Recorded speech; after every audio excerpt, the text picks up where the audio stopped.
നമസ്കാരം. ഇഫക്ട് ന്യൂസിലേക്ക് ഇവർക്കും സുസ്വാഗതം.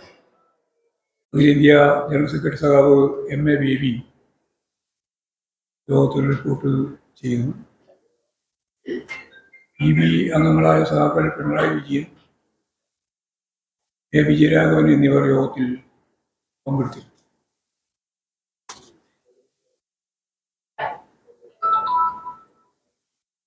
ജനറൽ കമ്മിറ്റി റിപ്പോർട്ടിന്റെ നേരെ നടന്ന ചർച്ചയ്ക്ക് ശേഷം നിലമ്പൂർ ഉപതെരഞ്ഞെടുപ്പ് സംബന്ധിച്ച റിവ്യൂ പാർട്ടി സംസ്ഥാന കമ്മിറ്റി ചർച്ച ചെയ്ത് അംഗീകരിച്ചു. തെരഞ്ഞെടുപ്പിൽ UDF കഴിഞ്ഞ തവണത്തെ അപേക്ഷിച്ച് വോട്ട് കുറയുകയാണ് ചെയ്തിട്ടുള്ളത്. 2021 നിയമസഭാ തെരഞ്ഞെടുപ്പിൽ UDF ലഭിച്ച വോട്ട് 78,527 ആയിരുന്നു. അതിപ്പോൾ 77,737 ചുരുങ്ങുകയാണ് ചെയ്തത്. 790 വോട്ട് അവർക്ക് കുറയുകയാണ് ചെയ്തത്. ഇങ്ങനെ കുറഞ്ഞു എന്ന് മാത്രം പറഞ്ഞാൽ അതിൻ്റെ ഗൗരവം പൂർണ്ണമാവില്ല. അതുകൊണ്ട് ജമാഅത്തെ ഇസ്ലാമിയുമായി ചേർന്ന് ഈ വർഗീയമായ പ്രചരണം നടത്തുകയും UDF അതിൻ്റെ പൂർണ്ണ പിന്തുണയോടെ ഇതിൻ്റെ ഭാഗമായി നിൽക്കുകയും ചെയ്തിട്ടും UDF വോട്ട് കുറഞ്ഞു എന്നുള്ളത് പ്രഥമാദൃഷ്ടിയ തന്നെ വളരെ ഗൗരവമുള്ള ഒന്നാണ്. ഇതിൻ്റെ പുറമെ SDPIക്ക് കഴിഞ്ഞ പ്രാവശ്യം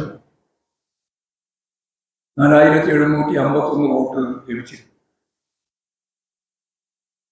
ഇപ്രാവശ്യം അത് 2,072 ചുരുങ്ങുകയാണ് ചെയ്തത്.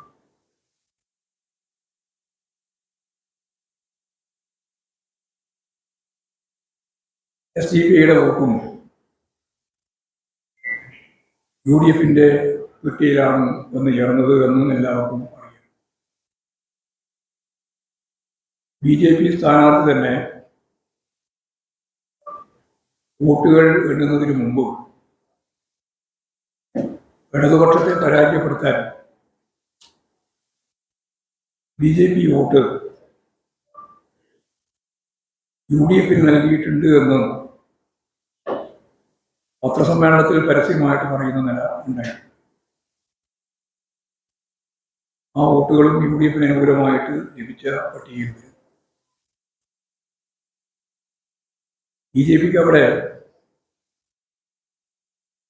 ലോക്സഭാ തെരഞ്ഞെടുപ്പുമായിട്ട് തട്ടിച്ചു നോക്കിയാൽ 12,824 വോട്ട് ഉണ്ടായിരുന്നതാണ്. ഇപ്പോൾ 8,648 വോട്ടായിട്ടാണ്. ഇത്തരം എല്ലാ വോട്ടുകളും ചേർന്നിട്ടും UDF കഴിഞ്ഞ പ്രാവശ്യം കിട്ടിയ വോട്ടുകൾ ലഭിച്ചില്ല എന്നത് ജനപിന്തുണ കഴിഞ്ഞ പ്രാവശ്യത്തേക്കാൾ തോറ്റ സന്ദർഭത്തിലുള്ളതിനേക്കാൾ കുറഞ്ഞിരിക്കുന്നു. അതിൻ്റെ ലക്ഷണമാണ് ഇത്. വർഗീയ ശക്തികളുമായി കൂട്ടുകൂടിയിട്ടും UDFന്റെ വോട്ട് കുറഞ്ഞിരിക്കുന്നു എന്നത് വ്യക്തമാക്കുന്നത് അവർ കുട്ടിഘോഷിച്ച് നിന്നുൾപ്പെടെ പലരും ഭരണവിരുദ്ധ വികാരം അതാണ് പ്രതികരിച്ചത് എന്നൊക്കെ മാധ്യമങ്ങളും UDFും നടത്തിക്കൊണ്ടിരിക്കുന്ന പ്രചരണം യഥാർത്ഥത്തിന് നിരക്കുന്നതല്ല എന്ന് ഈ കണക്കുകൾ തന്നെ വ്യക്തമാക്കുന്നുണ്ട്. അപ്പോൾ ഭരണവിരുദ്ധ വികാരത്തിന്റെ ഭാഗമായി ഒരു വോട്ടുകൾ UDFന് അനുകൂലമായി ലഭിച്ചില്ല എന്ന് മാത്രമല്ല, എല്ലാ വർഗീയ ശക്തികളും കൂടി ചേർന്നിട്ടും കഴിഞ്ഞ പ്രാവശ്യത്തെ വോട്ട് പോലും നിലനിർത്താൻ അവർക്കായിട്ടില്ല എന്നുള്ള നല്ല പിന്നോക്കം പോക്ക് UDF-ന്റെ ഭാഗമായിട്ട് ഉണ്ടായിട്ടുണ്ട്.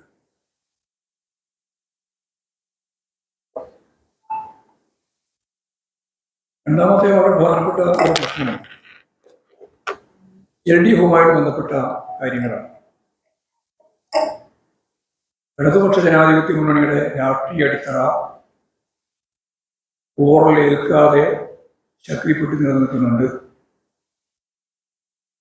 ഓറലേൽക്കാതെ നിലനിൽക്കുന്നു എന്ന് മാത്രമല്ല, ഓറലേൽക്കാതെ ശക്തിപ്പെട്ട് നിലനിൽക്കുന്നുണ്ട്. കഴിഞ്ഞ തവണ സ്വതന്ത്രനെ പിന്തുണക്കുന്നതിന്റെ ഭാഗമായി അവിടെ ലഭിച്ചത് അത് പാർട്ടിയുടെ രാഷ്ട്രീയ അടിത്തറയുടെ വോട്ടായിട്ട് കണക്കാക്കാൻ പറ്റുന്നതല്ല. രാഷ്ട്രീയമായ കണക്ക് പരിശോധിച്ചാൽ സ്വതന്ത്രൻ മത്സരിക്കുന്നതിന് മുമ്പ് 2011 അന്നും സ്വതന്ത്ര സ്ഥാനാർത്ഥി തന്നെയാണ് മത്സരിച്ചത്. കുറച്ച് വോട്ട് സ്വതന്ത്രന്റെ ഭാഗമായിട്ട് വന്നിട്ടുണ്ടാവും. എങ്കിൽ പോലും വന്നു കിട്ടിയത് 60,773 വോട്ടാണ്. ഇതിൻ്റെ ഇടയിൽ നടന്ന പാർലമെന്റ് തിരഞ്ഞെടുപ്പുകളെ പരിശോധിച്ചാൽ 2009 അങ്ങേ തുടങ്ങുകയാണ്. നമുക്ക് 37,408 വോട്ടാണ് ഉണ്ടായിരുന്നത്. 37,408. 2014 MA ഷാനവാസ് മത്സരിച്ചപ്പോൾ 52,157. 2019 രാഹുൽ ഗാന്ധി മത്സരിച്ചപ്പോൾ 42,020. രണ്ടാമത്തെ പ്രാവശ്യം മത്സരിച്ചപ്പോൾ 2024 ഏതാണ്ട് അതേ വോട്ട് തന്നെയാണ് കിട്ടിയത്, 42,000. 2024 ഉപതെരഞ്ഞെടുപ്പ് പ്രിയങ്ക ഗാന്ധി മത്സരിച്ചപ്പോൾ അതിൻ്റെ ഒരു ഉപതെരഞ്ഞെടുപ്പാണ് എന്നുള്ളത് കൊണ്ട് കൂടി 29,911 വോട്ടേ കിട്ടി. ഇതെല്ലാം ചേർന്ന് കണക്കാക്കിയാൽ നമുക്ക് മനസ്സിലാക്കാനാവുക ഇടതുപക്ഷ ജനാധിപത്യ മുന്നണിക്ക് നിലമ്പൂരിലെ രാഷ്ട്രീയമായ വോട്ട് ഏതാണ്ട് 40,000-അടുത്താണ്. അതിപ്രാവശ്യം 66,060 വർദ്ധിപ്പിക്കാൻ സാധിച്ചു എന്നുള്ളത് നേരത്തെ പറഞ്ഞ പോലെ രാഷ്ട്രീയ അടിത്തറ ശക്തിപ്പെടുത്തി നിർത്താൻ സാധിച്ചു എന്നുള്ളത് തന്നെയാണ് സൂചിപ്പിക്കുന്നത്.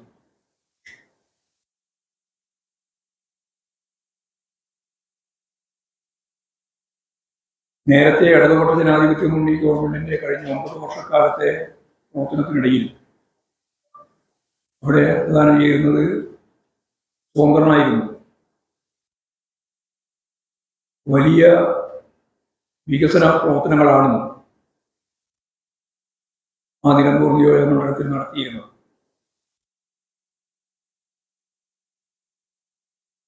യഥാർത്ഥത്തിൽ ഈ തെരഞ്ഞെടുപ്പിൽ ഗവൺമെന്റിന്റെ ഈ വികസന പ്രവർത്തനങ്ങളാകെ തൻ്റെ ഒരു വികസന പ്രവർത്തനത്തിന്റെ മഹിമയാണെന്ന് പ്രചരിപ്പിച്ചുകൊണ്ട് സ്വതന്ത്ര സ്ഥാനാർത്ഥിക്ക് വോട്ടുകൾ നേടുന്നതിന് സാധിച്ചു എന്നാണ് ഞങ്ങളിപ്പോൾ കാണുന്നത്.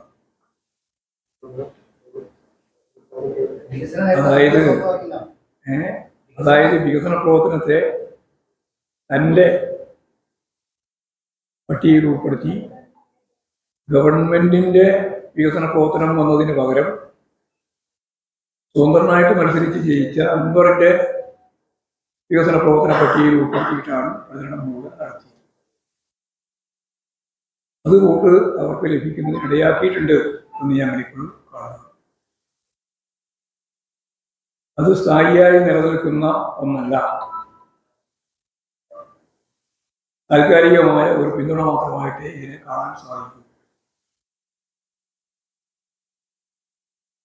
ഞങ്ങളെ സംബന്ധിച്ചെല്ലാം പരിശോധിച്ചപ്പോൾ നിലമ്പൂർ ഉപതെരഞ്ഞെടുപ്പ് കേരളത്തിന്റെ സാമൂഹ്യ മണ്ഡലത്തിൽ ഗൗരവമായ പ്രത്യാഘാതം സൃഷ്ടിക്കുന്നതാണ് എന്നാണ് കാണുന്നത്. മുസ്ലിം ലീഗ് നേരത്തെ മതസംഘടനകളുമായി കൂട്ടിയോജിപ്പിച്ച് തെരഞ്ഞെടുപ്പ് പ്രവർത്തനം മുന്നോട്ടേക്ക് നയിക്കുന്ന നിലപാട് സ്വീകരിച്ചിരുന്നു. എന്നാൽ ഇന്നത് മതരാഷ്ട്രവാദികളുമായി സഖ്യം ചേരുകയും അവരുടെ മുദ്രാവാക്യങ്ങളും കാഴ്ചപ്പാടുകളും സ്വീകരിച്ചുകൊണ്ടുള്ള നിലപാടുകൾ സ്വീകരിക്കുകയും ചെയ്യുന്ന അവസ്ഥയാണ്. മതരാഷ്ട്രവാദികളുമായുള്ള ഈ ബന്ധം മതനിരപേക്ഷ ഉള്ളടക്കമുള്ള ആളുകളെ തന്നെ വാദികളുടെ കൈകളിലേക്ക് എത്തിക്കുകയാണ് അനന്തരഫലം എന്നത് UDF, പ്രത്യേകിച്ച് ലീഗ്, ഇപ്പോഴും പരിഗണിക്കുന്നില്ല. ഇത് കേരളത്തിന്റെ മതനിരപേക്ഷ സമൂഹത്തെ ഗൗരവതരമായി ബാധിക്കുന്ന ഒന്നാണ്. ഇത് തിരിച്ചറിഞ്ഞുകൊണ്ടാണ് ജമാഅത്തെ ഇസ്ലാമുമായിട്ടുള്ള അവരുടെ കൂട്ടുകെട്ടിനെ മതവിശ്വാസികൾ തന്നെ രംഗത്തിറങ്ങി പ്രതിഷേധിച്ചു. ഞാൻ മതവിശ്വാസികൾ എന്ന് ബോധപൂർവമാണ് ആ പദം ഉപയോഗിച്ചത്. മതവിരുദ്ധ നിലപാട് സ്വീകരിക്കുന്നവരല്ല, മതവിശ്വാസികൾ തന്നെ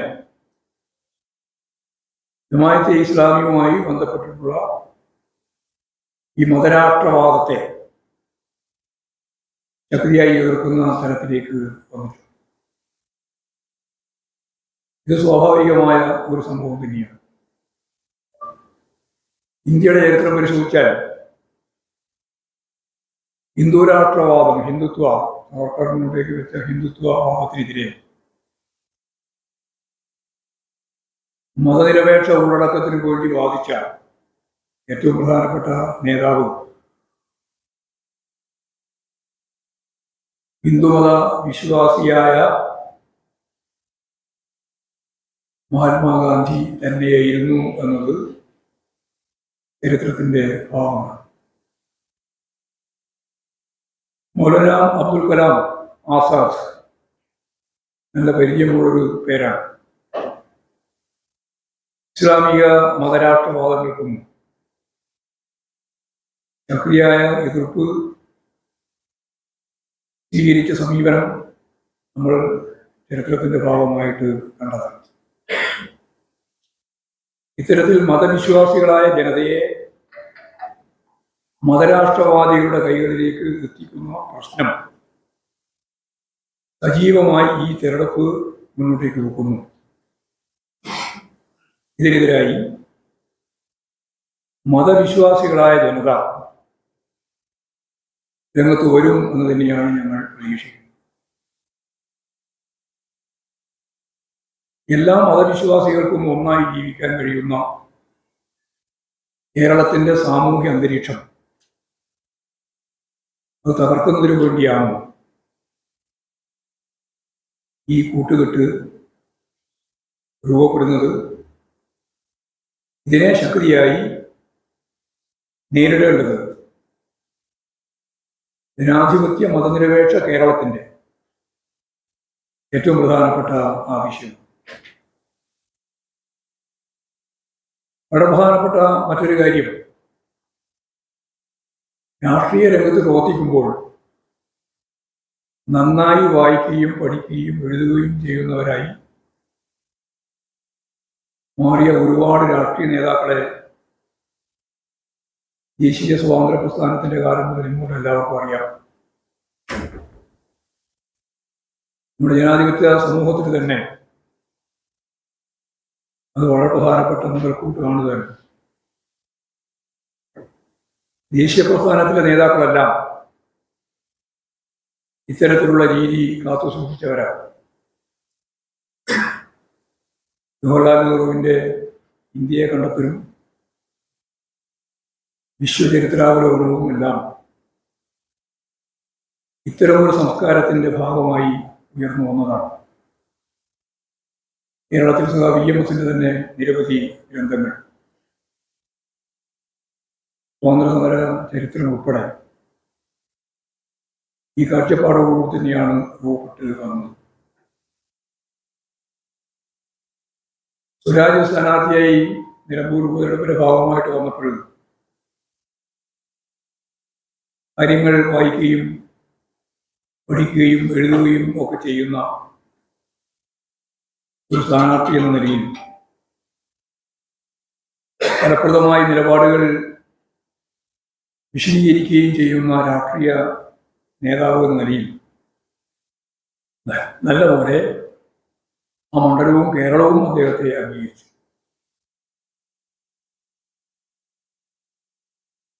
എന്നാൽ ചില ബുദ്ധിജീവികളും UDF എടുത്ത നിലപാട് വളരെ വിചിത്രമാണ്. നിലമ്പൂരിലെടുത്ത നിലപാട് വായിക്കുകയും പഠിക്കുകയും എഴുതുകയും ഒക്കെ ചെയ്യുന്നത് മഹാ അപരാധമാണ് എന്ന നിലയിൽ UDFും ഞാൻ ഈ പറഞ്ഞ വിഭാഗം ആളുകളും സാംസ്കാരിക കേരളത്തിൽ തന്നെ അപമാനം സൃഷ്ടിക്കുന്ന ക്യാമ്പയിനാണ് ഉയർത്തിക്കൊണ്ടുവന്നത്. കേരളത്തിലാകമാനം സംസ്കാരത്തെയും വായനയെയും കുറിച്ച് പ്രസംഗിച്ച് നടക്കുന്ന ചില പ്രൊഫസർമാർ ഉൾപ്പെടെ ഇക്കാര്യം പറഞ്ഞു കേട്ടപ്പോൾ വലതുപക്ഷ രാഷ്ട്രീയം എത്രത്തോളമാണ് സാംസ്കാരിക മേഖലയെ അപഹാസ്യമാക്കുന്ന രീതിയിൽ ഇവരുടെ ഇടപെടൽ എന്നത് നമുക്ക് നല്ലപോലെ മനസ്സിലാക്കാൻ സാധിക്കുന്നതാണ്. UDFിന്റെ പ്രമുഖ നേതാക്കളും ഞാൻ ഈ പറഞ്ഞ ബുദ്ധിജീവികളെ വായനയെയും അതുപോലെ തന്നെ എഴുത്തിനെയും എന്തിനേയും എന്താ പ്രയോജനം എന്ന ചോദ്യം അതേപോലെ UDFിന്റെ പ്രമുഖ നേതാക്കളും ഏറ്റുപിടിച്ചു എന്നുള്ളത് ഏത് കേരളത്തെയാണ് ഇവർക്ക് താല്പര്യം എന്നതിൻ്റെ ദൃഷ്ടാന്തമായിട്ടാണ് കാണേണ്ടത്. യഥാർത്ഥത്തിൽ സാംസ്കാരിക കേരളം ഇത്തരം പ്രചരണങ്ങൾക്കെതിരെ രംഗത്ത് വരേണ്ടതായിട്ടുണ്ട്. നിലമ്പൂർ ഉപതെരഞ്ഞെടുപ്പിന്റെ ഭാഗമായി നിരവധി എഴുത്തുകാരും സാംസ്കാരിക പ്രവർത്തകരും സജീവമായി അവരുടെ സാന്നിധ്യം അവിടെ ഇടതുപക്ഷ ജനാധിപത്യ മുന്നണി സ്ഥാനാർത്ഥി സഖാവ് സ്വരാജിന്റെ പ്രവർത്തനവുമായിട്ട് ബന്ധപ്പെട്ട് ഉണ്ടായി. സ്വരാജിനെ വ്യക്തിപരമായി ആക്രമിക്കുന്ന തരത്തിലുള്ള പ്രചരണങ്ങളെ ശക്തിയായി എതിർത്തുകൊണ്ട് തന്നെയാണ് ഇവരും എല്ലാവരും പ്രവർത്തിച്ചിട്ടുള്ളത്. അവിടെ ചർച്ച ചെയ്യപ്പെട്ട വളരെ പ്രധാനപ്പെട്ട രണ്ട് കാര്യങ്ങൾ, ഒന്ന് നേരത്തെ ചൂണ്ടിക്കാണിച്ച വർഗീയതക്കെതിരായിട്ടുള്ള ആഴത്തിലുള്ള ചർച്ചയും ഫലപ്രദമായ ക്യാമ്പയിനുമാണ്. രണ്ട്, കേരളത്തിന്റെ സമഗ്ര വികസനവുമായിട്ട് ബന്ധപ്പെട്ട നവകേരളത്തെ പറ്റിയുള്ള ചർച്ചയും. LDF സർക്കാർ വലിയ തോതിലുള്ള വികസനം കേരളത്തിനാകമാനവും നിലമ്പൂരും സംഘടിപ്പിച്ചിട്ടുണ്ട്. പിന്നോക്കം നിൽക്കുന്ന മണ്ഡലങ്ങളിൽ സവിശേഷ പ്രാധാന്യത്തോടെ ഇത് നടത്തുന്നതിന്, വികസന പ്രവർത്തനം നടത്തുന്നതിന് ശ്രദ്ധിക്കുകയും ചെയ്തിട്ടുണ്ട്. ഇത്തരത്തിൽ ഇടതുപക്ഷ ജനാധിപത്യങ്ങളുടെ നേട്ടങ്ങൾ കൂടുതൽ ജനങ്ങളിലേക്ക് എത്തിക്കുന്നത് വളരെ പ്രധാനപ്പെട്ട ഒന്നാണ്. അതിൽ ശ്രദ്ധിക്കേണ്ടതുണ്ട് എന്നിപ്പോൾ വ്യക്തമായിട്ടുണ്ട്. അതാണ് ഈ തിരഞ്ഞെടുപ്പ് ഓർമ്മപ്പെടുത്തുന്ന മറ്റൊരു കാര്യം. വന്യമൃഗ പ്രശ്നം കേരളത്തിൻ്റെ പല മേഖലയിലും, പ്രത്യേകിച്ച് മലയോര മേഖലയിൽ വലിയ പ്രശ്നമായിട്ട് ഉണ്ട്. ഇത്തരത്തിലുള്ള പ്രശ്നം നിലമ്പൂരും അനുഭവിക്കുന്നുണ്ട്. ഇക്കാര്യത്തിൽ സംസ്ഥാന സർക്കാർ കഴിയാവുന്ന മുഴുവൻ സമീപനവും സ്വീകരിച്ചുകൊണ്ട് ജനങ്ങൾക്കൊപ്പം അടിയുറച്ചു നിൽക്കുകയാണ്. യഥാർത്ഥത്തിൽ കേന്ദ്ര സർക്കാർ ഈ ഭാഗം ഗൗരവപൂർവ്വം പരിഗണിക്കുന്നേയില്ല. വന്യജീവി മനുഷ്യ സംഘർഷം പരിഹരിക്കുന്നതിന് വേണ്ടി നേതൃത്വപരമായ പങ്ക് വഹിക്കേണ്ടത് കേന്ദ്ര ഗവൺമെന്റാണ്. കേന്ദ്ര ഗവൺമെന്റ് സ്വീകരിക്കുന്ന നയങ്ങൾ യഥാർത്ഥ ബോധ്യമുള്ള ഒന്നല്ല. ഇവിടെ UDF-കാരും അൻവർ ഉൾപ്പെടെയുള്ള ആളുകൾ ജനങ്ങളെ തെറ്റിദ്ധരിപ്പിക്കാനുള്ള ശ്രമമാണ് നടത്തിയിട്ടുള്ളത്. ഗവൺമെന്റ്, സംസ്ഥാന ഗവൺമെന്റിന്റെ പരിമിതിക്കകത്തു നിന്നുകൊണ്ട് ചെയ്യേണ്ടുന്ന കാര്യങ്ങൾ മുഴുവൻ ചെയ്യാനും, അതുപോലെ മലയോര മേഖലയിലെ ഈ പ്രദേശങ്ങളിലാകെ ജാഗ്രതയോടുകൂടിയുള്ള ഒരു ജനകീയ മുന്നേറ്റം ജനകീയമായ രീതിയിൽ രൂപപ്പെടുത്താനും സാധിക്കേണ്ടതുണ്ട് എന്നാണ് അനുഭവത്തിന്റെ വെളിച്ചത്തിൽ മനസ്സിലാക്കാൻ സാധിച്ചത്. ഞങ്ങൾ പരിശോധിച്ച വളരെ പ്രധാനപ്പെട്ട മറ്റൊരു കാര്യം, സംഘടനാ രംഗത്തുള്ള ദൗർബല്യങ്ങൾ ശരിയായി പരിശോധിച്ച് നല്ല രീതിയിൽ വരുത്തേണ്ടുന്ന തിരുത്തലുകൾ ഉണ്ടാവേണ്ടതുണ്ട് എന്ന് തന്നെ ഞങ്ങൾ കണ്ടത്. അത്തരത്തിലുള്ള തിരുത്തലുകൾക്ക് വേണ്ടി സംഘടനാപരമായ തയ്യാറെടുപ്പ് പാർട്ടി സംസ്ഥാന കമ്മിറ്റിയും ജില്ലാ കമ്മിറ്റിയും ചേർന്ന് കൈകാര്യം ചെയ്യണം എന്നും തീരുമാനിച്ചിട്ടുണ്ട്. വേറൊരു പ്രധാനപ്പെട്ട പ്രശ്നം നിലമ്പൂർ പാർട്ടിക്കെതിരായി എക്കാലവും വലതുപക്ഷ മാധ്യമങ്ങൾ പ്രചരണം നടത്താറുണ്ട്. ഇന്ന് EMS-നെയും AKG-യും എല്ലാം അവരുടെ മരണത്തിന് ശേഷം ലോകത്ത് തന്നെ അറിയപ്പെടുന്ന കമ്മ്യൂണിസ്റ്റ് വിപ്ലവകാരികളാണ് എന്ന അർത്ഥത്തിൽ അവരെ വിലമതിക്കാനും അവരെ കൂടി ഉപയോഗിച്ച് വർത്തമാന കാലഘട്ടത്തിലെ പാർട്ടിയെ എതിർക്കാൻ മാധ്യമങ്ങൾ ശ്രമിക്കാറുണ്ട് എന്നുള്ളത് ഞങ്ങളുടെ അനുഭവമാണ്.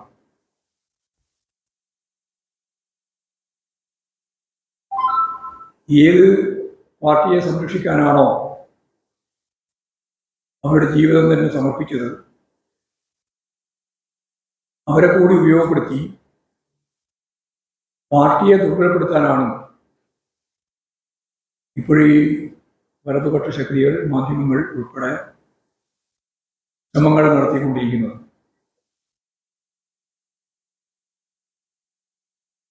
ഇത്തരം പരമ്പരയുടെ തുടർച്ചയായി നേരത്തെ കമ്മ്യൂണിസ്റ്റ് കമ്മ്യൂണിസ്റ്റ് വിരുദ്ധ മാധ്യമ കൂട്ടായ്മ സജീവമായി കേരളത്തിൽ നിലനിന്നിരുന്നു. അവർ ഉയർത്തിയ പ്രചരണങ്ങൾക്കെല്ലാം അതിനെയെല്ലാം മറികടന്നുകൊണ്ടാണ് LDF ഭരണത്തിലും തുടർ ഭരണത്തിലും എത്തിയിട്ടുള്ളത്. കേരളം 2 തെരഞ്ഞെടുപ്പുകളെ നേരിടാൻ പോകുന്ന സവിശേഷമായ ഈ സാഹചര്യത്തിൽ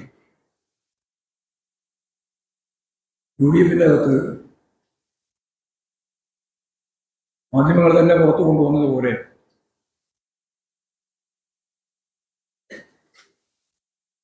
UDFിൻ്റെ ഭാഗമായിട്ടുള്ള പ്രതിപക്ഷ നേതാവും പ്രതിപക്ഷ മുൻ നേതാവുമെല്ലാം നടത്തിക്കൊണ്ടിരിക്കുന്ന വാക്ക് പോരാട്ടങ്ങൾ നമ്മളെല്ലാം കണ്ടുകൊണ്ടിരിക്കുന്ന സാഹചര്യത്തിൽ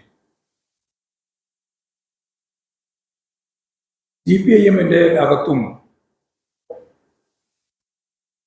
പ്രശ്നങ്ങളുണ്ട് എന്ന് വരുത്താൻ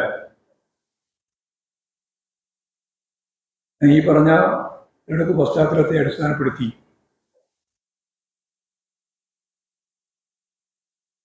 പ്രചാരവേല ആരംഭിച്ചിരിക്കുക.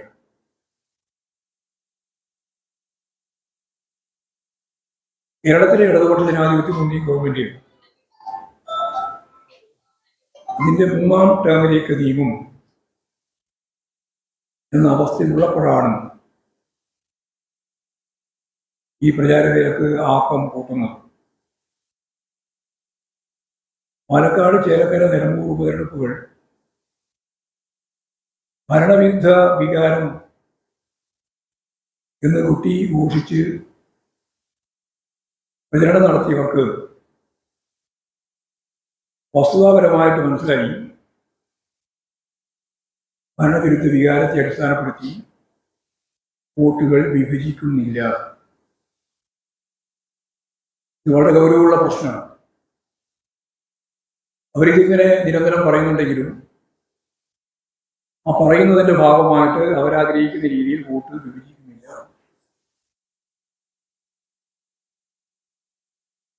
അപ്പോൾ പാർട്ടിക്കകത്ത് പ്രശ്നങ്ങൾ എന്ന് വരുത്തി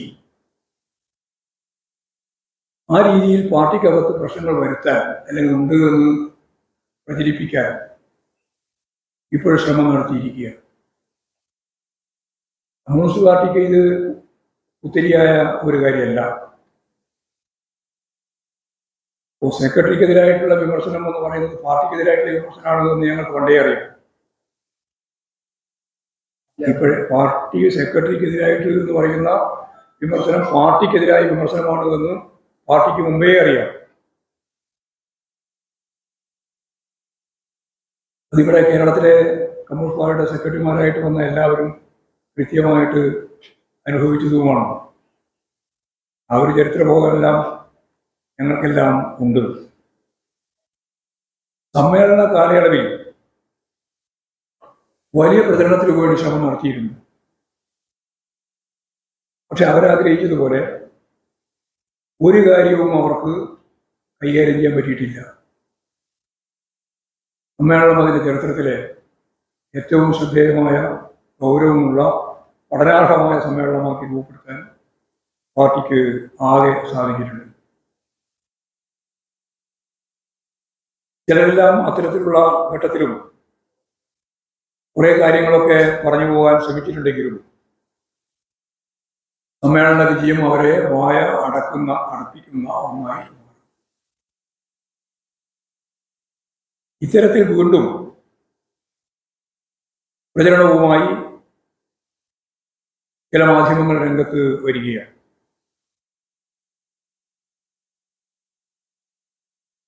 പാർട്ടി സെക്രട്ടറിയെ സംസ്ഥാന കമ്മിറ്റിയിൽ ഒന്നടങ്കം വിമർശിച്ചു, പിണറായി വിജയൻ ശാസിച്ചു തുടങ്ങിയ പരമ്പരകളാണിപ്പോൾ ഇറങ്ങിയിരിക്കുന്നത്. തെറ്റായ വാർത്തകൾ ഫോട്ടോ സഹിതം വെച്ച് തയ്യാറാക്കിയ ആളുടെ പേര് ഉൾപ്പെടെ വെച്ച് പ്രസിദ്ധീകരിക്കുകയാണ് പത്രങ്ങൾ. അത് ഒരു ശരിയായ രീതിയല്ല. അത് തികച്ചും തെറ്റായ ഒരു സമീപനമാണ്. ഇപ്പോൾ പാർട്ടി സംസ്ഥാന കമ്മിറ്റി അംഗങ്ങളും ജില്ലാ സെക്രട്ടേറിയറ്റ് അംഗങ്ങളും ചേർന്ന് ഇവിടെ ഒരു പ്രവർത്തക യോഗം പാർട്ടി സംഘടിപ്പിക്കുകയുണ്ടായി. ആ സംഘടിപ്പിച്ച യോഗത്തിൽ പിണറായി വിജയൻ, ബഹുമാനപ്പെട്ട മുഖ്യമന്ത്രി,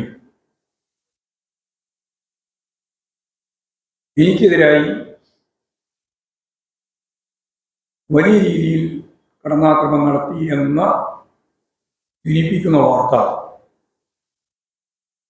മാതൃഭൂമി പത്രത്തിൻ്റെ ഫ്രണ്ട് പേജിൽ, മറ്റു പത്രങ്ങളിൽ ഞാൻ നേരത്തെ പറഞ്ഞ ഒരു കൂട്ടായ്മ രൂപപ്പെടുത്തി വരികയുണ്ട്. ഫോട്ടോ അടക്കം വെച്ചുകൊണ്ടാണ് ആ വാർത്ത വന്നത്. എനിക്കെതിരായ ഒരു പരാമർശവും അതാ പിണറായി വിജയന്റെ ഭാഗത്തുണ്ടായിട്ടില്ല. ഇല്ലാത്ത കളവായ വാർത്ത മാതൃഭൂമി പത്രത്തിന്റെ ഫ്രണ്ട് പേജിൽ ഉൾപ്പെടെ വന്നു എന്നത് പിന്നെ ചാനലിലൊക്കെ വന്നിട്ടുണ്ട്. കളവാണ്, സത്യവിരുദ്ധമായ ഒന്നാണ്. അത്തരത്തിലുള്ളൊരു കാര്യം ആ പ്രവർത്തക യോഗത്തിന്റെ ഭാഗമായിട്ടുണ്ടായിരുന്നില്ല എന്ന് പിണറായി തന്നെ വളരെ വ്യക്തമായി ചൂണ്ടിക്കാണിക്കുകയുണ്ട്. അതിനുശേഷം പിന്നെ എവിടെ ചൂണ്ടിക്കാണിക്കണ്ടേ? പിന്നെ ഇന്നലെ പറയാം, ഓരോന്നായിട്ട് പറയാം, ഓരോന്നോരോന്നായിട്ട് പറഞ്ഞു തൃപ്തിപ്പെടണ്ട. പക്ഷെ സാറിന് ഞാൻ തൃപ്തിപ്പെടുന്നാണല്ലോ പറയുന്നത്, നിങ്ങൾ തൃപ്തിപ്പെടണ്ട. ഇന്നലത്തെ മാതൃഭൂമി പത്രത്തിൽ ഫ്രണ്ട് പേജിൽ എൻ്റെ ഫോട്ടോ വെച്ചൊരു വേറൊരു വാർത്ത. ഇന്നലെ അത് വളരെ വന്നിട്ടുണ്ട്. ഇന്നുകൊണ്ട് ആ വാർത്ത എന്താ? സംസ്ഥാന സെക്രട്ടേറിയറ്റിൽ നേതാക്കൾ, ചില പത്രത്തിൽ പേരെല്ലാം ഉണ്ട്, ഇടമരകരിയും പി രാജിയും സെക്രട്ടറിക്കെതിരായിട്ട് ആഞ്ഞടിച്ചു. അങ്ങനെ ഒരു സംഭവമേ ഇല്ല, അങ്ങനെ ഒരു വിമർശനേ ഇല്ല. ഇവർ രണ്ടുപേരും മാത്രമല്ല, ഒരാളും വിമർശനം ഉന്നയിച്ചിട്ടില്ല. അപ്പൊ എന്താ ഉന്നം? വ്യാജ വാർത്ത സൃഷ്ടിക്കുക, എന്നിട്ട് ഏതെങ്കിലും രീതിയിൽ ഇത്തരമൊരു പ്രശ്നം കേരളത്തിലാകെ ചർച്ച ചെയ്യുന്നതിന് വേണ്ടിയുള്ള ഒരു വഴിമരുന്ന് ഇട്ടുകൊടുക്കുക. പാർട്ടി വിരുദ്ധമായ നിലപാടാണ്. വ്യക്തിപരമായിട്ട് സെക്രട്ടറിയോ അല്ലെങ്കിൽ ഞാനോ എന്നുള്ളതല്ല, പാർട്ടിക്കെതിരായ അതിശക്തിയായ രീതിയിലുള്ള ബോധപൂർവമായ ഒരു ഇടപെടലാണ് മാധ്യമങ്ങളുടെ ഭാഗത്തു നിന്ന് ഉണ്ടാകുന്നത്. ഈ സംബന്ധിച്ച് ഞങ്ങൾ പരിശോധിച്ചു, പാർട്ടി സംസ്ഥാന കമ്മിറ്റി പരിശോധിച്ച് ഞങ്ങൾ തീരുമാനിച്ചത് ഈ തെറ്റായ വാർത്തക്കെതിരായ ശക്തിയായ നിയമ നടപടികൾ സ്വീകരിക്കണമെന്നാണ്. പാർട്ടി സംസ്ഥാന കമ്മിറ്റി ഏകകണ്ഠമായി തീരുമാനിച്ചു. മാതൃഭൂമി, മനോരമ ഈ രണ്ട് പത്രങ്ങളും തെറ്റായ ഈ വാർത്ത ബോധപൂർവം പാർട്ടിക്കെതിരായി ചമച്ചുണ്ടാക്കിയിട്ടുള്ള ഈ കാര്യം നിയമപരമായിട്ട് കൈകാര്യം ചെയ്യണം എന്ന് പാർട്ടി സംസ്ഥാന കമ്മിറ്റി ഏകകണ്ഠമായിട്ട് തീരുമാനിച്ചു. ഇപ്പോൾ വക്കീൽ നോട്ടീസ് അയച്ചു കഴിഞ്ഞിരിക്കുക. എന്തും പറയാം, എന്തും ചെയ്യാം, അതിനൊക്കെ ഞങ്ങൾക്ക് അവകാശമുണ്ട് എന്ന രീതിയിലാണ് ചില മാധ്യമങ്ങൾ പ്രചരിപ്പിക്കുന്നത്. ആ പ്രചരിപ്പിക്കുന്ന നിലപാടിനോട് കമ്മ്യൂണിസ്റ്റ് പാർട്ടി മാർക്സിസ്റ്റിന്റെ സംസ്ഥാന കമ്മിറ്റി ശാക്തിയായ രീതിയിൽ പ്രതിഷേധിക്കുകയാണ്. നിയമപരമായിട്ട് ഇതിനെ കൈകാര്യം ചെയ്യണമെന്ന് തീരുമാനിക്കുകയും ചെയ്തിരിക്കുക. ഇതാണ് അതുമായിട്ട് ബന്ധപ്പെട്ട് പറയാനുള്ളത്. പറഞ്ഞത് ഞാനൊരു കാര്യം വ്യക്തമായിട്ട് പറഞ്ഞല്ലോ. അഭിപ്രായ സ്വാതന്ത്ര്യമുണ്ട്. പക്ഷെ അഭിപ്രായ സ്വാതന്ത്ര്യം പാർട്ടിയുടെ മേലെ കുതിരകാരല്ലോ. അഭിപ്രായ സ്വാതന്ത്ര്യം അഭിപ്രായം പറയാനുള്ളതല്ലേ. നിങ്ങൾ അഭിപ്രായം പറഞ്ഞാൽ മതി. പാർട്ടി സംസ്ഥാന സെക്രട്ടറി ഇതിനകത്ത് ഇങ്ങനെ ചർച്ച ചെയ്തെന്ന് പറഞ്ഞാൽ നിങ്ങൾക്ക് എന്താ അവകാശം? എന്താ അവകാശം? അല്ല, നമ്മൾ ഇടയ്ക്ക് ചോദിച്ചുകൊണ്ടാവുന്നു. നമുക്ക് ചോദ്യത്തിലൊന്നും പ്രശ്നമില്ല. ചോദ്യത്തിന് മുഴുവൻ കേട്ടിട്ട് ഞാൻ ഇത് അവസാനിപ്പിക്കുള്ളൂ. അതിന് ഭയപ്പെടുകയൊന്നും വേണ്ട. ഇനി അടുത്തൊരു കാര്യം, RSSന്റെ അഖിലേന്ത്യാ നേതാവ്, അതിൻ്റെ ഏറ്റവും പ്രധാനപ്പെട്ട മോഹൻ ഭഗവത് കഴിഞ്ഞാൽ അതിൻ്റെ രണ്ടാമത്തെ സ്ഥാനക്കാരനാണ് ദത്താത്രേയ ദസുബാല. അതന്നെ ദുസബാലെന്നോ ഒക്കെ പറയുന്നത്. അങ്ങനെയുള്ള രണ്ടാമത്തെ ആൾ ഒരു പ്രധാനപ്പെട്ട കാര്യം ഇന്ന് അവതരിപ്പിച്ചിട്ടുണ്ട്. അതായത് ഇന്ത്യൻ ഭരണഘടനയുടെ അടിസ്ഥാന നിലപാടായിട്ട് ചൂണ്ടിക്കാണിക്കുന്ന മതനിരപേക്ഷതയും സോഷ്യലിസവും ഭരണഘടനയുടെ പ്രിയാമ്പിളിൽ നിന്ന് മാറ്റണം എന്ന് ഇപ്പോഴും പറഞ്ഞിരിക്കുകയാണ്. അടിയന്തരാവസ്ഥ കാലത്ത് കൂട്ടിച്ചേർക്കപ്പെട്ടതാണിത് എന്ന വാദമാണ് അവർ മുന്നോട്ടേക്ക് വെക്കുന്നത്. ഇന്ത്യൻ ഭരണഘടനയുടെ അടിസ്ഥാന നിലപാടുകളിൽ മാറ്റം വരുത്താൻ പാടില്ല എന്ന വിധിയാണ് കേശവാനന്ദ ഭാരതി കേസിൽ സുപ്രീം കോടതി വ്യക്തമാക്കിയിട്ടുണ്ട്. ഇന്ത്യൻ ഭരണഘടനയുടെ അടിസ്ഥാന കാര്യങ്ങളാണ് സമത്വത്തിൻ്റെയും മതനിരപേക്ഷതയുടെയും എന്ന് പറഞ്ഞാൽ എല്ലാ മതത്തിലും വിശ്വസിക്കാനുള്ള സ്വാതന്ത്ര്യം ഭരണഘടനയിൽ ഉൾച്ചേർത്തിരുന്ന ഒന്ന് തന്നെയാണ്. മൗലികാവകാശത്തിൽ ഉൾപ്പെട്ടതാണ് സമത്വവും അതുപോലെ മതനിരപേക്ഷതയും. ഭരണഘടന ഉൾക്കൊണ്ട ഈ പൊതുവായ കാഴ്ചപ്പാട് അതിൻ്റെ പ്രിയാമ്പിളിൽ ഉൾപ്പെടുത്തി എന്നുള്ളത് മാത്രമാണ് അടിയന്തരാവസ്ഥ കാലഘട്ടത്തിൽ ഉണ്ടായത്.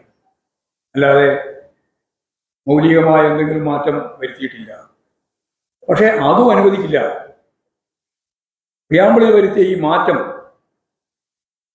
അനുവദിക്കുന്നതല്ല എന്ന നിലപാടാണ് ഇപ്പോൾ സ്വീകരിക്കുന്നത്.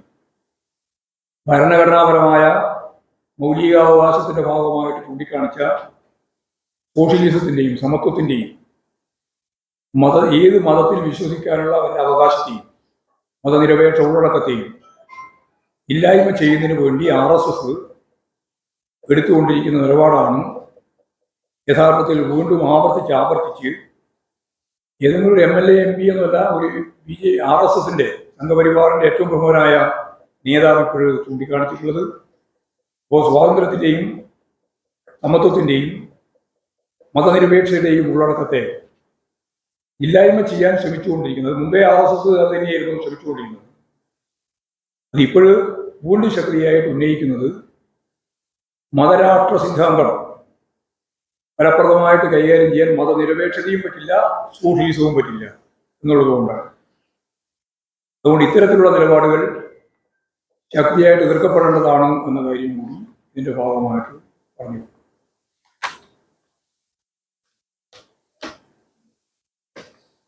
ഇതാണ് പൊതുവായിട്ട് പറയാനുള്ളത്. പക്ഷെ മാഷും മുഖ്യമന്ത്രിയും ഒരു ഡസനോളം മന്ത്രിമാർ ഒരു ക്യാമ്പ് ചെയ്തും അല്ലാതെയൊക്കെ പ്രചരണത്തിന് ഏർപ്പെടും. എന്നിട്ടും സർക്കാർ നേട്ടം ജനങ്ങളിലേക്ക് എത്തിക്കാൻ അതിന്റെ ക്രെഡിറ്റ് അൻപത് കൊണ്ടുപോകാൻ തരാൻ കഴിഞ്ഞില്ല. അത് പരാജയം. ഞങ്ങളിപ്പോ ആ രീതിയിലൊന്നും അല്ല അതിനെ കണ്ടത്. 9 കൊല്ലക്കാലം അവിടെ MLA ആയി പ്രവർത്തിച്ച ഇടതുപക്ഷ ജനാധിപത്യ മുന്നണിയുടെ പ്രതീക്ഷ എന്ന രീതിയിൽ നടക്കുന്ന വികസന പ്രവർത്തനങ്ങളിൽ സ്വാഭാവികമായിട്ടും അതിന് മുൻകൈ MLAക്ക് ഉള്ളതാണ്. പക്ഷെ അത് പാർട്ടിയുടേതായ മുൻകൈയിൽ നടക്കുന്ന പ്രവർത്തനം എന്നതിന് പകരം MLAയുടേതായ പ്രവർത്തനമാണെന്ന് വരുത്തി തീർക്കാൻ അദ്ദേഹം നടത്തിയ ശ്രമം അദ്ദേഹത്തിന് ഗുണം ചെയ്തിട്ടുണ്ടെന്ന് ഞാൻ പറഞ്ഞു വന്നതിൻ്റെ അർത്ഥത്തിൽ. അല്ലാണ്ട് എല്ലാ കാര്യങ്ങളും പൂർണ്ണമായിട്ട് അങ്ങനെയാണെങ്കിൽ ഇപ്പോൾ ഈ 66,660 വോട്ട് കിട്ടൂല്ലോ. ഇനി നമുക്ക് നോക്കാം. പ്രതിരോധിക്കണം കഴിഞ്ഞു വന്നിട്ട് അതിലെ രാഷ്ട്രീയ അടിത്തറയിൽ ഒരു മാറ്റവും വന്നിട്ടില്ല. നമുക്ക് ഗുണമുണ്ടായേ ഞാൻ കണക്കെല്ലാം വിശദീകരിച്ചല്ലോ. അതെന്താ ഉൾക്കൊള്ളാൻ കഴിയാതെ 40,000 വോട്ടിന്റെ ചുറ്റുവട്ടത്തിലാണ് അവിടുത്തെ പാർട്ടി വോട്ട്. 40,000 വോട്ട് അതെന്തോ വളരെ പെട്ടെന്ന് അത് മാറ്റാൻ ശ്രമിക്കുന്നു. 40,000 വോട്ടിൻ്റെ ചുറ്റുവട്ടത്തിലാണ് അവിടെ നമ്മുടെ രാഷ്ട്രീയ വോട്ട്. ഇപ്പോൾ 66,660 എത്തി എന്നുള്ളത് വലിയ മുന്നേറ്റമല്ലേ പാർട്ടിയെ സംബന്ധിച്ച്. രാഷ്ട്രീയ പോരാട്ടത്തിൽ അതാണ് ഞാൻ ആദ്യം മുതലേ പറഞ്ഞല്ലോ, രാഷ്ട്രീയ പോരാട്ടമാണ് നടത്താൻ ഉദ്ദേശിച്ചത്. അൻവറിന് കുറേ വോട്ട് പിടിക്കാൻ കഴിയുമെന്ന് തന്നെ നമ്മൾ കണ്ടിരുന്നത്. പക്ഷേ കുറച്ചധികം പിടിച്ചു എന്നാണ് നമ്മൾ കണ്ടത്.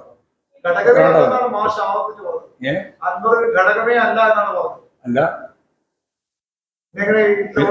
ആയതുകൊണ്ടല്ലേ ഇനിയിപ്പോൾ അത് പറയുന്നത്. ഘടകമായിരുന്നു. അല്ല, ഞങ്ങളുടെ വോട്ട് പിടിച്ചിട്ടുണ്ട് കുറച്ച്. ഞാനത് അന്നും പറഞ്ഞാണ്, അതിലേക്ക് പുതിയ വാദമൊന്നും പറഞ്ഞില്ല.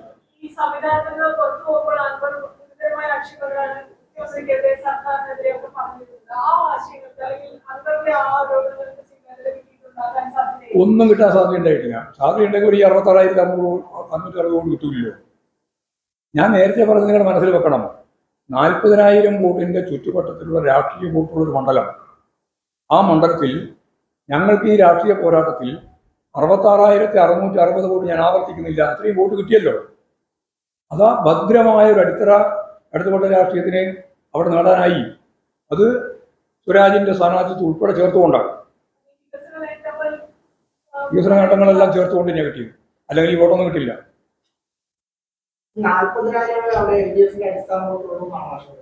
ഞാൻ കണക്കല്ലേ പറഞ്ഞു നിങ്ങളോട് ഇത്രവരെ. അത് ശ്രദ്ധിച്ചില്ലേ? പറയണോ എങ്ങനെയാ അടുത്ത വോട്ട് എന്നുള്ളത് ഞാൻ പറയണോ? അതായത് പാർലമെന്റ് തെരഞ്ഞെടുപ്പിൽ നടത്തിയിട്ടുള്ള വോട്ടിങ്, അതിനു മുമ്പ് നടത്തിയിട്ടുള്ള ഓരോ കൊല്ലം നടത്തിയിട്ടുള്ള വോട്ടുകൾ ഞാൻ പറഞ്ഞിട്ടുണ്ട്. അപ്പോൾ മറ്റേ 60,000 വോട്ട് കിട്ടുമ്പോൾ സ്വതന്ത്രനാണ്. പാർട്ടി എന്ന രീതിയിൽ മത്സരിക്കുന്ന, അല്ലെങ്കിൽ ഇടതുപക്ഷ ജനാധിപത്യ എന്ന രീതിയിൽ തനിക്ക് മത്സരിക്കുന്ന സന്ദർഭത്തിലൊക്കെ ഈ പറഞ്ഞ ചുറ്റുവട്ടത്തിലാണ് വോട്ട്. വലിയ തോൽവിയുണ്ടായപ്പോ സർക്കാരിന്റെ പ്രവർത്തനങ്ങളും ഒപ്പം തന്നെ കൂടുതൽ ജനങ്ങളിലേക്ക് ആവശ്യമുള്ള കാര്യങ്ങൾ നടപ്പിലാക്കണം, ഇറങ്ങിച്ചെല്ലണമെന്നുള്ള തീരുമാനമായിരുന്നു എടുത്തത്. അത്രയും വർഷമായിട്ടില്ലല്ലോ, അത്രയൊന്നും വർഷമായിട്ടില്ല. അതെ, അതുകൊണ്ടെന്താ നിലമ്പൂർ നിയോജകമണ്ഡലം പോലുള്ള മണ്ഡലമാണ് 144 മണ്ഡലം. കഴിഞ്ഞുകൊണ്ടല്ലേ ഈ വോട്ട് കിട്ടിയത്. 29,000 വോട്ട് കിട്ടിയിരുന്ന് 66,000 വോട്ട് കിട്ടിയത് എങ്ങനെയാ? ഇത് പറഞ്ഞ മനസ്സിലായില്ലേ? 29,000 വോട്ടല്ലേ പാർലമെന്റ് തെരഞ്ഞെടുപ്പ് കിട്ടിയത്. 29,000. ഇവിടെ ഇപ്പോൾ എത്ര കിട്ടി? അത് ഈ പറഞ്ഞ എല്ലാ അർത്ഥത്തിലുള്ള ഇടപെടലിന്റെ ഭാഗമായിട്ട് കിട്ടിയതല്ലേ 66,000 വോട്ട്. ഇമാതിരി വോട്ട് വർധനവ് കേരളത്തിലെ എല്ലാ മണ്ഡലത്തിലും വന്നാൽ പിന്നീടല്ല UDF സീറ്റ് ഉണ്ടാവില്ല. നല്ലപോലെ മനസ്സിലായിക്കോ. ഇതുപോലുള്ള മാർജിൻ വോട്ട് കേരളത്തിലെ 140 മണ്ഡലം ഉണ്ടല്ലോ. 140 മണ്ഡലത്തിൽ വന്നാൽ ഇവിടെ UDF സീറ്റിന്റെ സ്ഥിതികൾ പരിശോധിച്ച് വയ്ക്കുമോ? സർവേ എടുത്തിട്ട്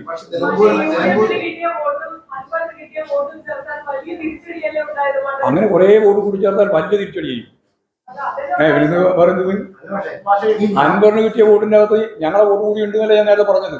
അതാണ്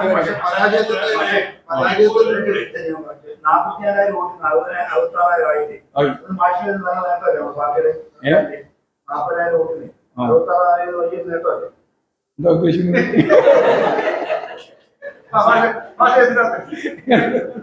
പക്ഷേ ഈ PV എന്ന് പറഞ്ഞ കാര്യത്തിൽ UDF കോൺഗ്രസ് നേതാക്കളൊക്കെ പറഞ്ഞത് അന്മാർ കൂടെ ഉണ്ടായിരുന്നെങ്കിൽ എന്നൊരു ഇത് പറഞ്ഞു. CPM തോന്നുന്നു അന്മാർ കൂടെ ഉണ്ടായിരുന്നെങ്കിൽ ആർക്ക്?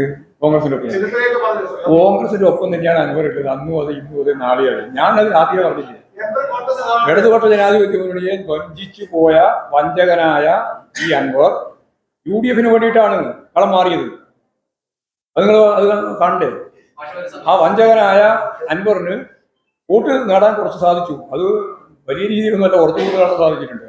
ഏതായാലും സ്വന്തന്മാർക്ക് കുറെ വോട്ട് കിട്ടുമല്ലോ, അതിന് കുറച്ചും കൂടി അധികം കിട്ടി. സർക്കാരിന്റെ വികസന പ്രവർത്തനങ്ങൾ MLA-യുടെ വികസന പ്രവർത്തനങ്ങളായിട്ട് അൻവറിന് അവതരിപ്പിക്കാൻ സാധിച്ചപ്പോൾ പാർട്ടിയുടെ നേട്ടമായിട്ട് ഈ പാർട്ടിക്ക് അവതരിപ്പിക്കാൻ കഴിയാത്ത പാർട്ടിയുടെ ഒരു ഞാനില്ല സംഘടനാപരമായ ദൗർബല്യം. അത് ഞാൻ നേരത്തെ പറയുമ്പോൾ ശ്രദ്ധിക്കാണ്ട് വേറെ എന്തോ ആലോചിച്ചിട്ട് എഴുതുമ്പോൾ പറഞ്ഞു.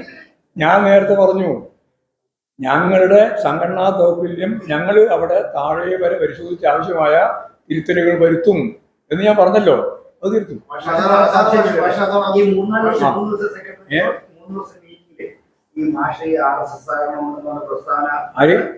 മാഷിക്ക് RSS ആണെന്ന് മാഷാണ് ഒരു ഓ അതന്നെ അതന്നെ.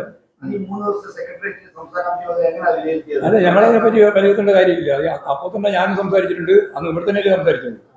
അതിന് ശേഷം മുഖ്യമന്ത്രി പിണറായി സംസാരിച്ചിട്ടുണ്ട്, ആ സംസാരിച്ചതിന്റെ അവസാനം. അതിന് ശേഷം ഒരു ചർച്ചയും അതിന്റെ മേലെ നടത്തേണ്ട കാര്യമില്ല.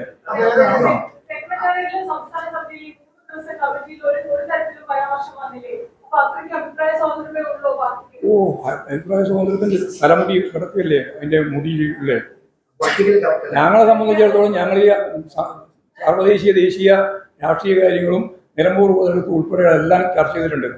ചർച്ച ചെയ്യുമ്പോൾ അതിന്റെ ഭാഗമായിട്ട് നിരവധിയായ ആശയങ്ങൾ പരസ്പരം കൈമാറിയിട്ടുണ്ട്. അതിനെല്ലാം മറുപടി പറഞ്ഞ് കൃത്യമായി സമ്മേളനം അല്ലെ കമ്മിറ്റി ഏകണ്ഠമായി ഞാൻ ഈ പറഞ്ഞ രേഖ അംഗീകരിക്കുകയും ചെയ്തിട്ടുണ്ട്. കുറച്ചിട്ടില്ല, ഒറ്റ വോട്ടും കുറച്ചിട്ടില്ല.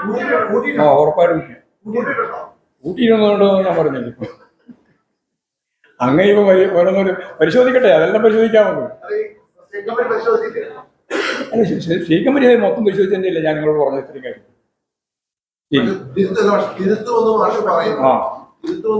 ഇരുത്തേണ്ടതെല്ലാം നിർത്തും.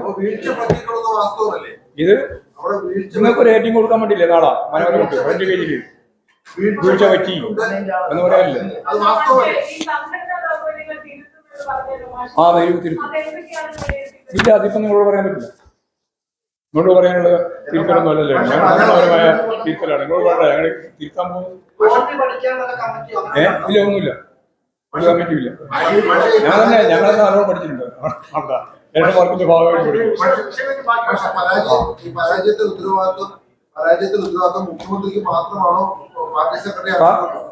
പരാജയത്തിന്റെ ഉത്തരവാദിത്വം മുഖ്യമന്ത്രിക്കുമില്ല, പാർട്ടി സെക്രട്ടറിക്കുമില്ല, പാർട്ടിക്കുമല്ല. അവിടെയുള്ള സ്ഥിതിയാണ് ഞാൻ നേരത്തെ വിശദീകരിച്ചത്. ഇപ്പോൾ പാർട്ടിന്റെ ഉത്തരവാദിത്വം ഇന്നാക്കാണെന്ന് പറയാൻ വേണ്ടിയിട്ട് പാർട്ടി ഉണ്ടാക്കാനില്ലേ? അത് നിങ്ങൾക്ക് ഇഷ്ടം പോലെ ഉണ്ടാക്കാം. നിങ്ങൾ വാർത്ത ഒന്നും ഞങ്ങൾക്ക് പ്രശ്നമുള്ള കാര്യമൊന്നുമല്ല. അത് ഞാൻ ഉറപ്പായിട്ട് പറയാം. നിങ്ങൾ എന്ത് വാർത്ത ഉണ്ടാക്കുന്നു എന്നുള്ളത് ഞങ്ങൾക്ക് പ്രശ്നമുള്ള കാര്യമില്ല. പക്ഷേ അടിസ്ഥാനരഹിതമായ വാർത്ത ജനാധിപത്യ സമൂഹത്തിന്റെ അകത്ത് കെട്ടിച്ചമച്ചുണ്ടാക്കിയാൽ അതിനെതിരായ ശക്തിയായ നിലപാട് ഞങ്ങൾ ചെയ്യും. അത് ഉറപ്പായിട്ട് വീഴ്ച പറ്റും. ഞങ്ങൾക്ക് ഇല്ലാതെ വോട്ടുണ്ടാക്കാൻ പറ്റും. ഒരിക്കലും വീഴ്ച പറ്റും. അതിലെ ഞാൻ പറഞ്ഞത് ഇല്ലാതെ കൊണ്ട് വോട്ടില്ലല്ലോ. ഞാൻ നേരത്തെ പറഞ്ഞ മുഴുവൻ കണക്കുന്നോട് പറഞ്ഞില്ലേ. എന്നിട്ട് ഇങ്ങനെ വെറുതെ പറഞ്ഞുകൊണ്ടിരിക്കുക. 60,000 കമ്മ്യൂണിസ്റ്റ് പാർട്ടിയുടെ വോട്ട് 40,000 ചുറ്റുവട്ടത്തിലല്ലേ? അതെ പറഞ്ഞുതരാം ഞാൻ പറഞ്ഞുതരാം. ഓരോന്നും പറഞ്ഞുതരാം. അവിടെ കിട്ടിക്കൊണ്ടിരിക്കുന്ന വോട്ടിന്റെ ഒരു ശരാശരി എടുത്ത് പരിശോധിക്കുന്നത് 40,000 ചുറ്റുവട്ടത്തിലാണ് ഞങ്ങളുടെ വോട്ട് ഒറ്റക്ക് മത്സരിക്കുമ്പോൾ. ആ മത്സരിക്കുന്ന വോട്ടിന്റെ അപ്പുറത്ത് കടക്കാൻ സാധിക്കുന്നതും ജയിക്കാൻ സാധിക്കുന്നതും എന്തുകൊണ്ടാണ്?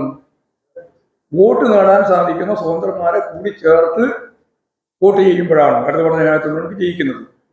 അങ്ങനെയുള്ള ഒരു സാധ്യതയല്ലല്ലോ ഇപ്പോഴുള്ളത്. രാഷ്ട്രീയ പോരാട്ടമാണ് ഞാൻ നേരത്തെ പറഞ്ഞില്ലേ. ആദ്യം തന്നെ പറഞ്ഞല്ലോ രാഷ്ട്രീയ പോരാട്ടമാണ് നടത്താൻ ചെയ്യുന്നത്. ആ രാഷ്ട്രീയ പോരാട്ടത്തിൽ ഞാൻ നേരത്തെ പറഞ്ഞ പോലെ 40,000 ചുറ്റുവട്ടത്തിൽ നിന്ന് 66,660 എത്താൻ സാധിച്ചത് രാഷ്ട്രീയമായ മികവ് തന്നെയാണ്. മുഖ്യമന്ത്രിയുടെയും സെക്രട്ടറിയുടെയും പാർട്ടിയുടെയും ശക്തമത്തായ ഇടപെടലിന്റെ ഭാഗമായിട്ട് തന്നെയാണ്. സ്ഥാനാർത്ഥിയുടെയും ശരി.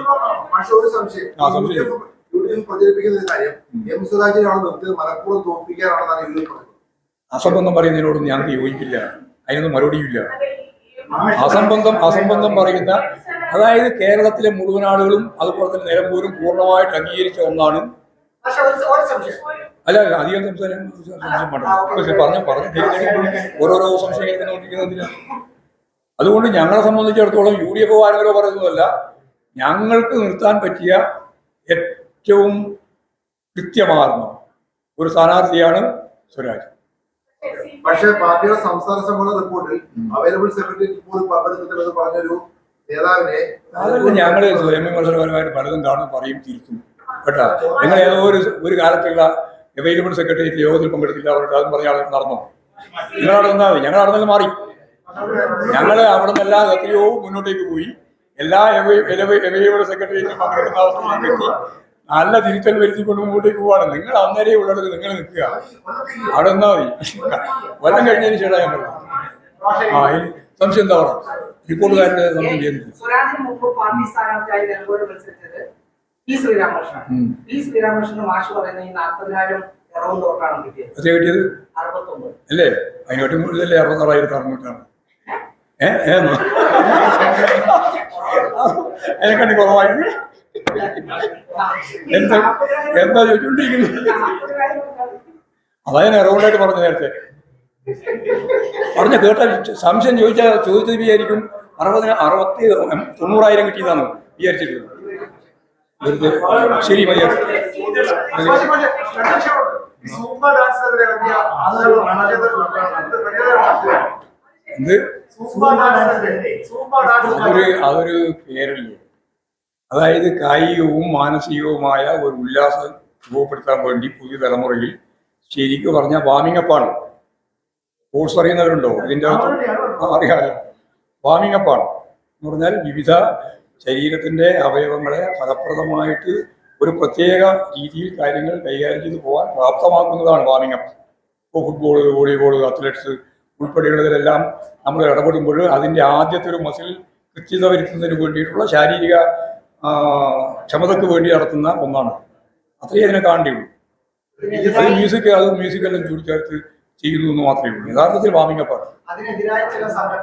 അതുണ്ടാവും. എതിരായിട്ടുള്ള സംഘടനകളുടെ അവരെ ബോധ്യപ്പെടുത്തുക, പരസ്പരം മനസ്സിലാക്കുക, എന്തൊക്കെയാണ് വേണ്ടത് എന്ന് നമുക്ക് ചെയ്യുകയും ചെയ്യാം. അതിൽ നമ്മളിപ്പോൾ ഏകപക്ഷീയമായോ ഏകാധിപത്യപരമായ ഒരു നിലപാടൊന്നും ചെയ്യുന്നു. വേണ്ടവർക്ക് ചെയ്യാം, ചെയ്യാതിരിക്കുന്നവർ ചെയ്യാതിരിക്കട്ടെ. കായികക്ഷമതയുടെ കാര്യം ഇത്. കായികക്ഷമത ഏറ്റവും കുറഞ്ഞ കുട്ടികളുള്ള ഒരു സംസ്ഥാനം നമ്മുടെ കേരളം. അപ്പോൾ കായികക്ഷമത ശക്തിപ്പെടുത്തണം. അതിനിപ്പോൾ നമ്മളെ യോഗയുണ്ട്. യോഗ എന്താ? യോഗ ഉപയോഗിക്കാം. അതുപോലെ തന്നെ ഈ പറയുന്ന ഡാൻസ് ഉപയോഗിക്കാം. മറ്റ് വിവിധ രീതിയിൽ നമുക്ക് കൈകാര്യം ചെയ്യാൻ പറ്റും. അത് അത്ര കണ്ടാൽ മതി. അത് വേണ്ടവരെ അത് ഉപയോഗിക്കട്ടെ, വേണ്ടാത്തവർക്ക് ഉപയോഗിക്കണ്ട.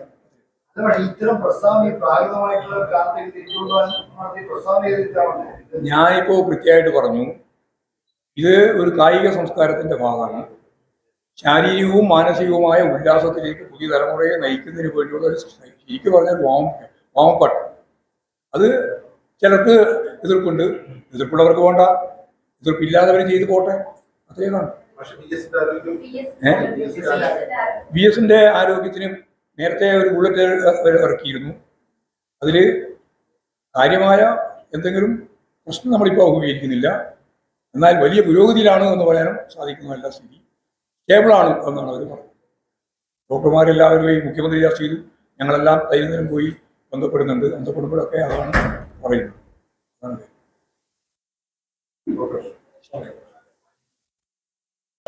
വാർത്തകളും വിശേഷങ്ങളും ഇവിടെ അവസാനിക്കുന്നില്ല. കൂടുതൽ വാർത്തകളും വിശേഷങ്ങളുമായി വീണ്ടും കണ്ടുമുട്ടുന്നതിന് ഏവർക്കും നന്ദി, നമസ്കാരം.